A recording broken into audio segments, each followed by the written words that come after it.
ఓం సాయిరామ్ శ్రీమాత్రే నమః. అందరికీ నమస్కారం అండి.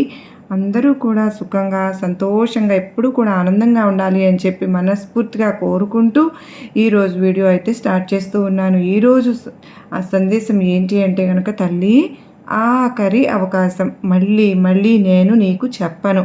ఇది నీ భర్త గురించి నీకు మాత్రమే తెలియాల్సిన రహస్యం. జాగ్రత్త పడు. ఒంటరిగా మాత్రమే విను. ఎందుకు ఒంటరిగా వినమని నేను చెప్తూ ఉన్నాను అంటే, నువ్వు వీడియోని చివరి వరకు చూస్తేనే అర్థమవుతుంది. కానీ నువ్వు మాత్రం ఖచ్చితంగా నీ యొక్క జీవిత భాగస్వామి గురించి ఈ యొక్క రహస్యాన్ని తెలుసుకోకపోతే జీవితంలో నువ్వు చాలా వరకు కూడా నష్టపోతావు అని చెప్పి ఏదో తెలియని సందేశం ఈరోజు మన ముందుకు తీసుకొచ్చారు కదండి. మరి సందేశం వినే ముందు తప్పకుండా దానిలో ఉన్నటువంటి పరమార్థాన్ని మనకు అర్థం అవ్వాలి అంటే మనం వీడియోని ఎక్కడ కూడా స్కిప్ చేయకుండా చివరి వరకు చూస్తేనే కదా మరి అర్థమవుతుంది. మరి ఈ సందేశంలోని అర్థాన్ని మనందరము గ్రహించాలంటే ఈ వీడియోకి ముందుగా చిన్న లైక్ ఇచ్చి ఏమాత్రం ఆలస్యం చేయకోకుండా శ్రీమాత్రే నమః అని కానీ, ఓం సాయిరామ్ అని కానీ, మీకు ఏ భగవంతుని పేరైతే మీకు ఇష్టమో అది కామెంట్ అయితే పెట్టి వీడియో అయితే చూడటం మొదలు పెట్టండి. మరి ఈరోజు ఆ సందేశం ఏంటో మనం తెలుసుకుందామా? నువ్వు జాగ్రత్తగా వినాలి అని ఎన్నిసార్లు చెప్తూ ఉన్నాను తల్లి. నీకున్నటువంటి మంచి మనసు, నీకున్నటువంటి తెలివితేటలు, నీకున్నటువంటి జాలి, దయ, కరుణ ప్రతిదీ కూడా ఎదుటి వ్యక్తికి కూడా ఉన్నాయి అని చెప్పి నువ్వు నమ్మితే గనక అది నిజంగా నీ యొక్క మూర్ఖత్వమే అవుతుంది. ఎందుకు అంటే గనక తల్లి, ప్రతి ఒక్క చిన్న విషయానికి కూడా కన్నీటిని కార్చేసుకుంటూ ఉంటున్నావు. అలాగే నీకు కష్టాన్ని చేసిన వారికి కూడా వాళ్ళు వచ్చి కాసేపు కూర్చుని మాట్లాడితే చాలు కుడిమిస్తే పండగలాగా పొంగిపోతూ ఉంటూ ఉన్నావు. అలాగే ప్రతి వారికి కూడా నువ్వు నీకు తెలిసినటువంటి సలహాలు అన్నీ కూడా ఇచ్చి వారి జీవితంలో మంచి జరగాలి అని చెప్పి నువ్వు కోరుకుంటూ ఉంటావు. ఇలా ప్రతి ఒక్కరికి కూడా సహాయం పడేటటువంటి గొప్ప మనస్తత్వం అమ్మ నీది. అలాగే కొంచెం కష్టం వచ్చినా, కొంచెం బాధ కలిగినా కూడా ఒంటరిగా కూర్చుని ఏడుస్తావు. నీకు ఉన్నటువంటి బాధలు కానీ, కష్టాలు కానీ బయట నలుగురిలో మొహాన కనిపించనీయకుండా చాలా చక్కగా మేనేజ్ చేసుకోగలుగుతూ ఉంటావు. కానీ కొండంత బాధ, 4 గోడల మధ్య నువ్వు చెప్పుకునేటటువంటి బాధలు, నువ్వు ఏడుస్తున్నటువంటి కన్నీరు, అలాగే నీ యొక్క మనోవేదన ప్రతిదీ కూడా నీ వెనుకే ఉండి నిన్ను గమనిస్తున్నటువంటి నాకు మాత్రమే నమ్మా తెలుసు ఎందుకు ఇంత బాధపడుతున్నావు. దీనంతటికీ కూడా కారణం ఏంటి? డబ్బు లేకపోతే, నీ బిడ్డలు మంచివారు కాక, లేదా నీ యొక్క బంధువులు మంచివారు కాక, లేకపోతే నీకు అనుకున్న పనులు ఏవి కూడా జరగడం లేదా అని నేను నిన్ను ప్రశ్నిస్తే గనుక నువ్వు నాకు ఏం చెప్తావు అంటే గనుక, ఇవన్నీ ఏమీ కాదు, నాకంటూ ఒక జీవిత భాగస్వామి, కనీసం నాకు ఆరోగ్యం బాగా లేనప్పుడు నా గుండెల్ని హత్తుకుని నా యొక్క బాధను పంచుకోవాలి తనతో అని చెప్పి అనిపిస్తూ ఉంటుంది. కానీ నా యొక్క ప్రతి సమస్య కూడా ఒంటరిగానే చెప్పుకుని ఒంటరిగా ఏడ్చుకోవడం తప్ప నా బాధ ఏది కూడా వినే సమయం అనేది కూడా తనకు లేకుండా పోయింది. ఏదైతే తన సమస్యలు అనుకుంటూ ఉంటారో, ఏదైతే తనకు ఉన్నటువంటి వ్యాపారం గురించి ఆలోచిస్తారో, లేదంటే తన యొక్క బంధువుల గురించి ఆలోచిస్తారో, ఆ యొక్క ఆలోచన సమయంలో నా కోసం ఒక్క 10 నిమిషాలు అయినా అతను ఆలోచించలేకపోతూ ఉన్నారు. నేను అందరికీ కూడా మంచి చేయాలి అని చెప్పి ఏ విధంగా అయితే ఆలోచిస్తూ ఉంటానో, కానీ తను మాత్రం నా యొక్క ఆలోచనలన్నీ కూడా నా స్వార్థం కోసం మాత్రమే ఆలోచిస్తాను అని చెప్పి, నాకు డబ్బు మీద ఎక్కువ ఆశ ఉంటుంది అని చెప్పి, నాకు ఇంటి పని మీద కానీ, ఇంటి మీద కానీ ఎటువంటి శ్రద్ధ కూడా లేదు అని చెప్పి, నేను ఎక్కువగా కూడా బట్టలు కొనుక్కుంటూ ఉంటాను, అందానికే ఎక్కువ విలువ ఇస్తూ ఉంటాను అని చెప్పి, ఇలా పైకి తనకు ఏవైతే కనిపిస్తూ ఉన్నాయో వాటిని మాత్రమే చూసి నన్ను తప్పుగా ఆలోచిస్తూ ఉంటారు. కానీ నీకు ఆరోగ్యం ఎలా ఉంది? నీవు మనశ్శాంతిగా ఉన్నావా? ఏదైనా కానీ కష్టంతో బాధపడుతూ ఉన్నావా? నీకు ఉన్నటువంటి అనారోగ్య సమస్యలు నీకు ఉన్నప్పుడు ఎప్పుడు కూడా నువ్వు పర్వాలేదు కదా, ఇప్పుడు నీకు తగ్గిందా? నువ్వు దేని గురించి కూడా ఆలోచించవద్దు, ప్రశాంతంగా ఉండు. ప్రతిదానికి కూడా నీ వెన్నంటి కొండంత అండగా నేను నీకు భరోసాను ఇస్తాను అని చెప్పి అండగా నాతో మాట్లాడి ఏ రోజు కూడా ఎరుగరు కదా. అలాగే అతని కోసం, అతను ఇచ్చే సమయం కోసం ఎంతో ఎదురు చూస్తూ ఉంటాను. కానీ ఏ రోజు కూడా తనకున్నటువంటి కనీసం శనివారము ఆదివారం సెలవుల్లోనైనా సరే కానీ, లేకపోతే ఏదైనా పండుగ రోజుల్లోనైనా కానీ నాతో కానీ పిల్లలతోటి కానీ సరదాగా గడుపుతారా అని చెప్పి ఎదురు చూస్తూ ఉంటాను. కానీ ఏ ఒక్క నిమిషం కూడా తన స్వార్థం కోసం తప్ప నా కోసము పిల్లల కోసము ఆలోచించే సమయమే తనకు లేకుండా పోయింది. కానీ తన యొక్క మనస్థితి ఇదేలే. తనకు మాట్లాడడం చేత కాదు, తనకి ప్రేమ చూపించడం చేత కాదు. ప్రతిదీ కూడా నేను సర్దుకుపోతూ ఉంటున్నాను. సర్దుకోకుండా పోతే ఇక ఇంట్లో విషయాలన్నీ కూడా ప్రతిదానికి కూడా నేను చిలికి గొడవ పెట్టుకుంటూ ఉంటే నా పొరువే కదా పోతుంది అని చెప్పి ఎక్కడికక్కడ నేనే సర్దుకుంటూ వస్తూ ఉన్నాను. పై ఆనందాల కోసం వెతుక్కుంటూ వెళ్తూ ఉన్నాను. చిన్న చీరలు కొనుక్కోవడము, అలాగే ఏదైనా కానీ కాస్తంత మనశ్శాంతి కోసం కొంచెం అందం మీద శ్రద్ధ పెడుతూ ఉండడం, ఇటువంటివన్నీ చేస్తూ ఉన్నాను. కానీ నన్ను తప్పుగా అపార్థం చేసుకుంటూ ఉన్నారు. నేను నా బాధ ఎవరికి చెప్పుకోను, నా ఘోష ఎవరికి చెప్పుకోను. తను నా యొక్క అర్ధ భాగమై ఉండి కూడా కనీసం తిన్నావా అనే మాటకు కూడా నోచుకోలేనటువంటి స్థితిలో నేనున్నాను. ఏది ఏమైనా కూడా చిన్నదానికి పెద్దదానికి నువ్వు నాకు టార్చర్ చూపించేస్తున్నావు. నిన్ను పెళ్లి చేసుకుని నేను తప్పు చేశాను, నేను నిన్ను ఎంతగా భరిస్తున్నాను అంటే నా స్థానంలో ఇంకొక వ్యక్తి ఉన్నట్లయితే ఎప్పుడు నీ టార్చర్ పడలేక చనిపోయేవాడు అని చెప్పి ఇలా చాలా కఠినమైన మాటలతోటి నా మనసుని బాధ పెడుతూ ఉన్నారు. ఇంత కఠినంగా నేను ఎప్పుడు ప్రవర్తించానో, ఎక్కడ ప్రవర్తించానో కూడా నాకు తెలియడం లేదు. కానీ అతను అనే మాటలకు చుట్టుపక్కల జనం కూడా ఈ అమ్మాయి ఇంత మంచిది కాదా, ఇంత గయ్యాళిదా, తన భర్తను ఇంత టార్చర్ చేస్తుందా అని చెప్పి నానా రకాలుగా అనుకుంటూ ఉన్నారు. కానీ ఇక్కడ నేను అందరి మంచే కోరుకుంటాను, అందరి మేలు కోరుకుంటాను, అందరూ సంతోషంగా ఉండాలి అని చెప్పి కోరుకుంటాను. నా బిడ్డల కోసం, నా యొక్క భర్త కోసం ఎంత కష్టమైనా పడుతూ ఉంటాను, ఎన్ని అవమానాలైనా పడుతూ ఉంటాను. నా చుట్టుపక్కల ఉండే నా అత్తింటి వైపు వాళ్ళు కూడా నాకు ఏ రోజు సపోర్ట్గా లేకపోయినప్పటికీ కూడాను నా భర్త నాకు తోడుగా ఉన్నారు కదా అని చెప్పి ధైర్యంగా బ్రతుకుతూ ఉన్నాను. ఒంటరిగా నా జీవితాన్ని ముందుకు నెట్టుకుంటూ వెళ్తూ ఉన్నాను. నన్ను చూసి అసూయపడేవాళ్ళు, నన్ను చూసి ఈర్ష్యపడేవాళ్ళు, నేను ఎప్పుడు పతనం అయిపోతానా అని చెప్పి కోరుకునేవారు కూడా నా చుట్టూ ఎంతోమంది ఉన్నారు. అందరినీ ఎదిరించి నిలబడగలుగుతున్నాను. కానీ నా భర్త సపోర్ట్ కానీ, నా భర్త ప్రేమ కానీ నాకు దొరకడం లేదు. మరి అవి నాకు తెలిసిన ప్రతిసారి కూడా ఈ ప్రపంచంలో నేను ఒంటరిదాన్ని, ఎవ్వరూ లేరు నాకు అనే ఒక భావన నాలో కలుగుతూ ఉంది.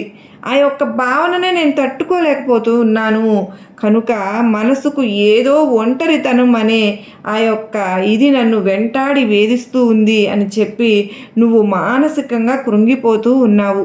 తల్లి, ఇది ప్రతి ఆడపిల్ల కూడా అంటే దాదాపుగా ఒక 100 మంది అమ్మాయిలను గమనించుకుంటే 80 మంది అమ్మాయిల వరకు కూడా ఈ బాధను, ఈ కష్టాన్ని, ఈ నష్టాన్ని అనుభవిస్తూ ఉన్నారు. బిడ్డ, ఏది ఏమైనప్పటికీ కూడాను ఇటు అత్తింటి వైపు వారు సపోర్టు నీకు లేకపోయినా, అలాగే అటు పుట్టింటి వైపు వారు సపోర్టు అంటే వాళ్ళు ప్రేమని మాత్రం చూపించగలుగుతారు, కానీ నీ యొక్క బాధని మాత్రం భర్తీ చేయలేరు. ఎందుకు అనంటే ఈ యొక్క జీవితానికి ఈ యొక్క జీవిత భాగస్వామి అతనే కనుక కష్టమైన, నష్టమైన, దుఃఖమైనా సరే కానీ నువ్వు అతనితోనే ఉండి తీరాలి. నువ్వు నీ యొక్క తల్లికి, తండ్రికి నువ్వు ఈ బాధ చెప్పుకున్నప్పుడు, అమ్మ ఏ జన్మలో ఏం పాపం చేసుకున్నామో మనకు ఇలాంటి వ్యక్తి దొరికాడు, తప్పదు కదా ఈ జీవితానికి ఇంతే అనుకుని నువ్వే సర్దుకుపోవడం నేర్చుకో. ఈ ప్రపంచంలో నువ్వు పడుతున్నటువంటి బాధ ఎంతోమంది కూడా అనుభవిస్తూనే ఉన్నారు. కళ్ళు ఉండి కూడా గుడ్డిదానిలాగా, చెవులు ఉండి కూడా చెవిటిదానికి లాగా, నోరు ఉండి మోగదానికి లాగా బ్రతకడం నేర్చుకో. అన్నీ కూడా అవే సర్దుకుపోతాయి. నీకోసం అన్నీ కూడా అవే సర్దుకుంటాయి. నీకోసం కాకపోయినా కానీ, నీ బిడ్డల కోసమైనా కానీ, నీ జీవితంలో నువ్వు ముందు అడుగు వేయక తప్పదు అని చెప్పి నిన్ను ఈ మాటలతోటి ఓదారుస్తారు తప్ప నీ మనసులోని బాధను మాత్రం ఎవ్వరు కూడా తీర్చలేరు. అయితే నీ తల్లి తండ్రి నీకు చెప్తున్నటువంటి మాటలు ఏవైతే ఉన్నాయో, అంటే మంచి నేను కూడా నీకు ఒక స్థానంలో ఉండి నీకు అవే మాటలు నేను కూడా చెప్పబోతున్నాను.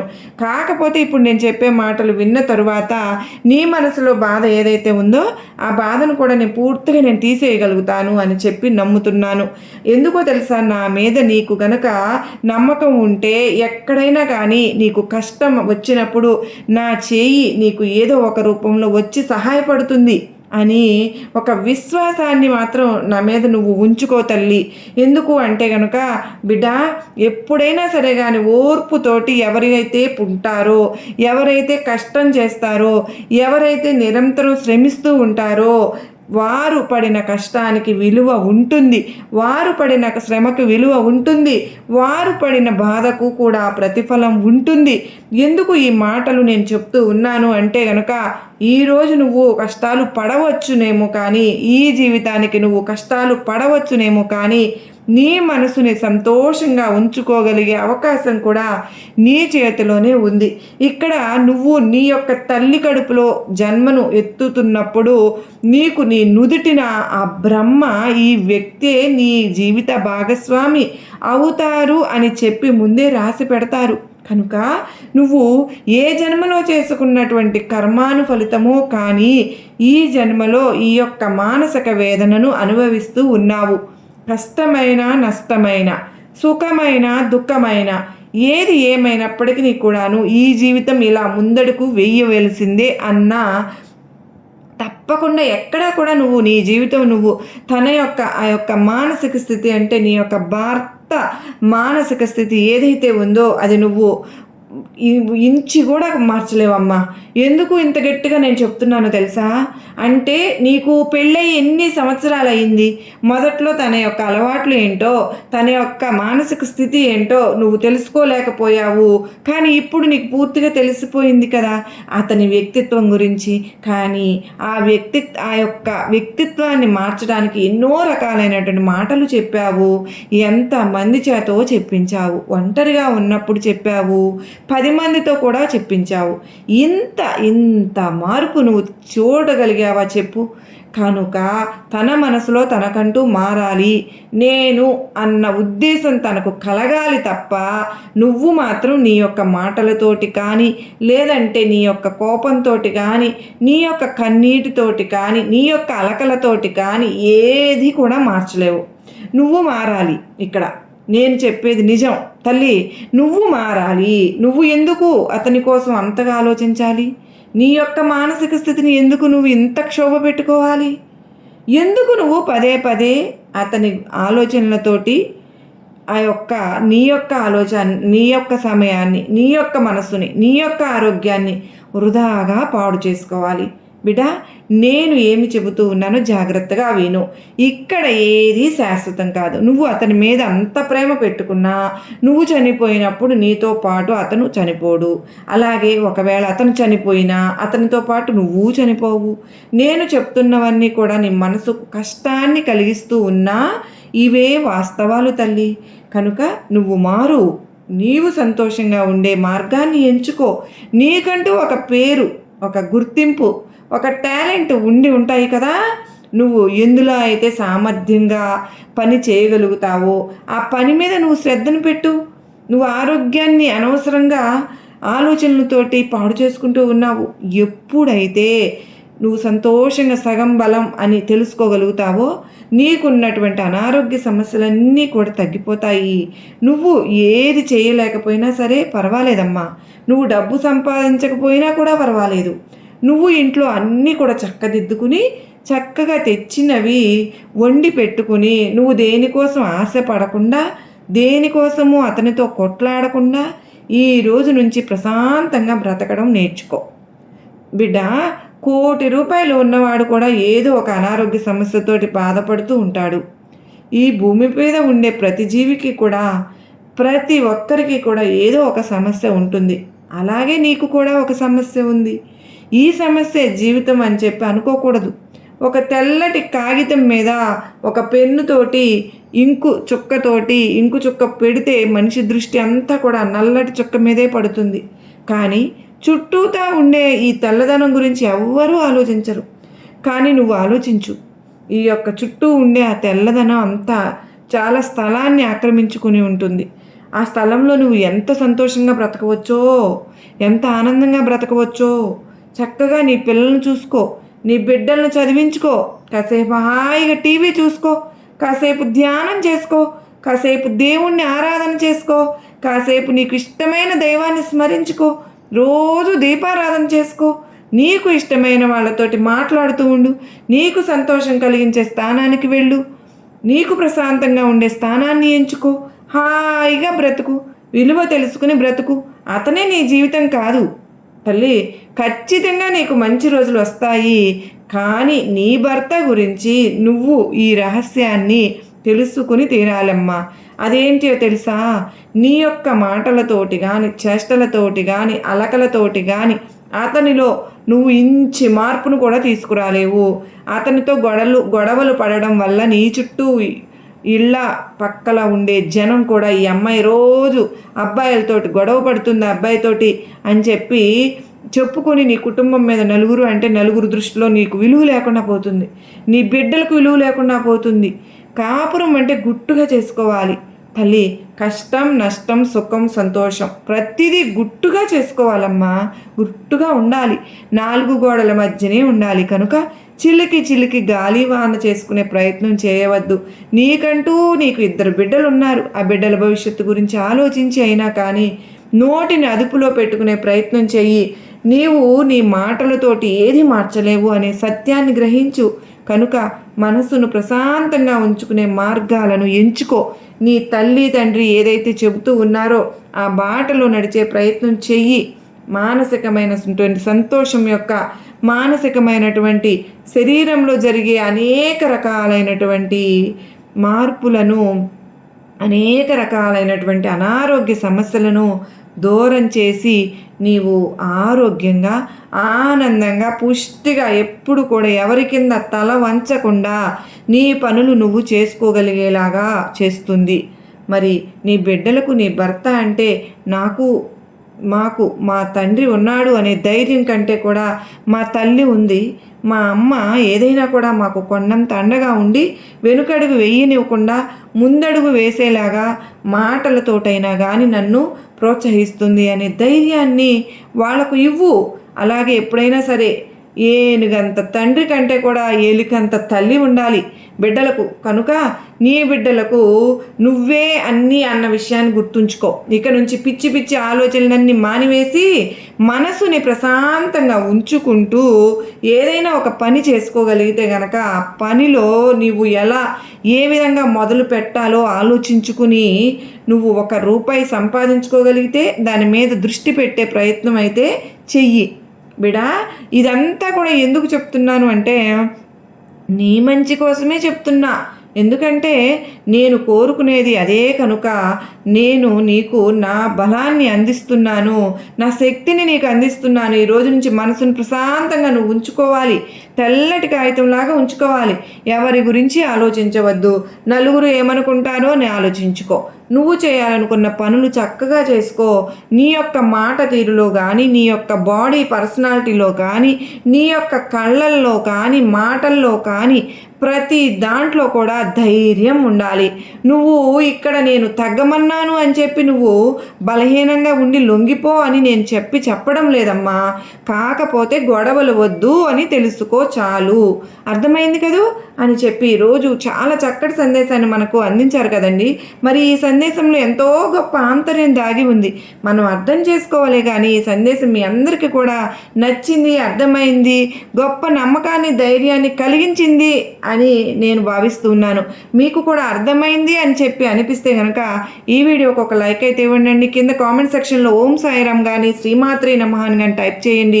మొదటిసారి మన ఛానల్లోకి వస్తే కనుక సబ్స్క్రైబ్ చేసుకోండి. రేపు మరో చక్కని సందేశంతో కలుసుకుందానని అంతవరకు అందరికీ కూడా మన అమ్మవారి బాబావారి ఆశీస్సులు ఎల్లకాలం మన కుటుంబ సభ్యులందరిపైన ఉండాలని నేను కూడా మనస్ఫూర్తిగా కోరుకుంటూ ఉన్నాను ఫ్రెండ్స్. నిజంగా ఈరోజు అందరూ అని కాదు కానండి, కొంతమంది మాత్రం ప్రతి చిన్న విషయానికి కూడా అతిగా స్పందిస్తూ ఉన్నారు.